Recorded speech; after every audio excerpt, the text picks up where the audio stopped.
welcome to Epiphytic Cacti. Today let's take a look at the Disocactus hybrid, Jonas Due. This has always been one of my favorite plants, and I always make a little bit of a distinction. Sometimes a hybrid will have a flower that is one of my favorite flowers, but the plant is just ugly. Sometimes I'll have a plant that is just absolutely beautiful. And Jonas Due has always been one of those plants for me.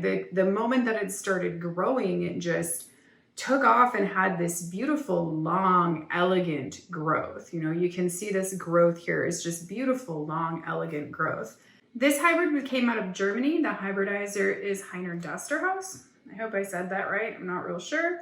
It's kind of an interesting hybrid because the mother plant is wild honey and the father was, I have no idea how to say this, but I'm gonna take a shot at it. It is Deutsch Kaiserin. That is a different name for what we very commonly call German Empress. German Empress is also possibly the species Disocactus philanthoides.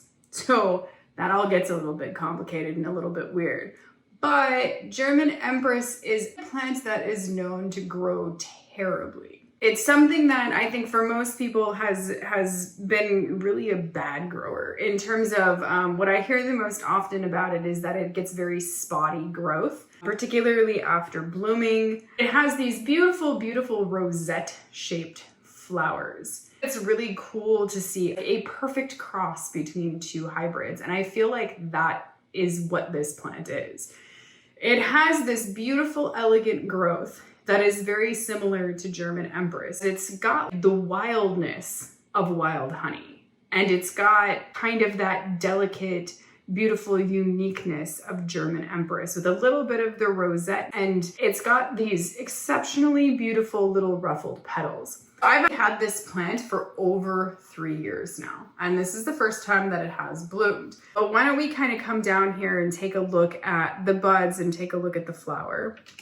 So one thing that I really enjoy is unique buds. I like really sexy buds. And I think that pink hybrids have a tendency to have some of the most attractive buds. I think it's because for whatever mysterious reason, pink hybrids have a tendency to have yellow buds or a cast of yellow to their buds. And so in this case, where it has these kind of interesting back petals, it's got a cast of yellow as well as a cast of pink. And it creates these beautiful, beautiful buds. There are other hybrids that I have that also have very beautiful buds that have a similar coloration to them. Maybe not quite as beautiful as these buds because they have a little bit of that wild, curly thing happening to them. Very beautiful. And this is not a thing that you see on a lot of hybrids. It's not buds like this. It's not a super common thing on hybrids. As these buds got bigger and as they got more formed, you can see that the yellow kind of started to fade away.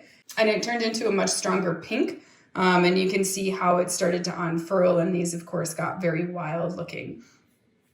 And then here you can see what happens when the flower opens. It's like, what? You know what? Sometimes I'm a little bit surprised how some buds can produce a flower that seems unlikely because the flower, once it opens, it seems much larger than the bud should be able to produce. Because this bud right here is probably only a day or two away from opening.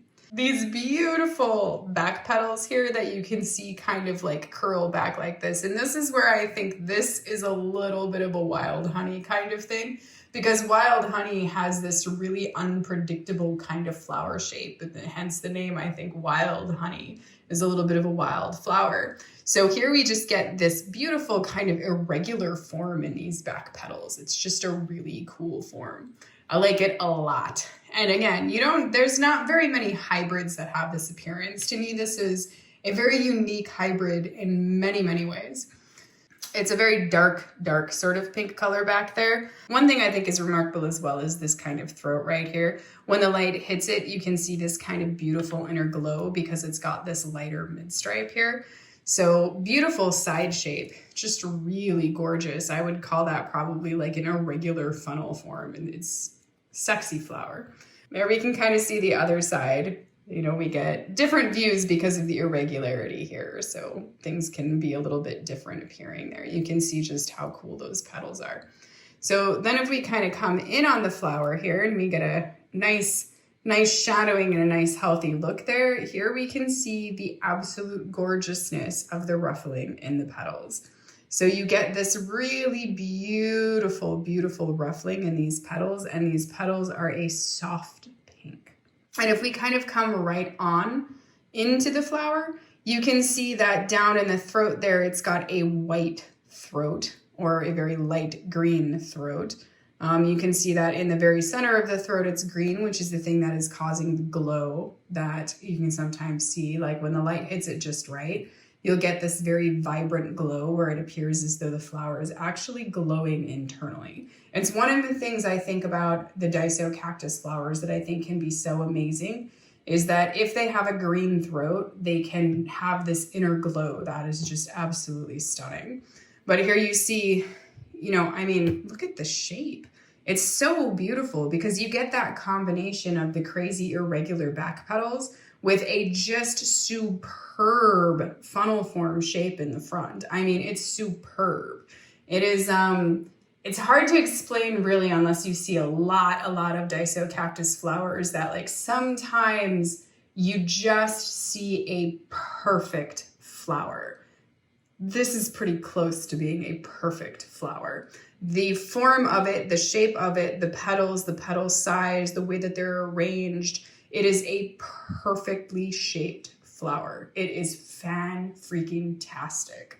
So this one, she gets to go down in the books as not just having an absolutely beautiful plant, she's got an absolutely knockout killer looking flower. So, I mean, just look at that flower. Gosh. She gets to go in my top 10, and she's probably even in my top 5. So she's really fantastic. Oh my gosh. I mean, look at it. It doesn't get any better than that, guys. Like, seriously. The plant, it's exceptional. It's a beautiful, healthy, gorgeous growing plant. The buds are absolutely fantastic. The flower is just killer. It just doesn't get better than that. Wow. My goodness. So this definitely made my day, and I very much hope that it made your day as well.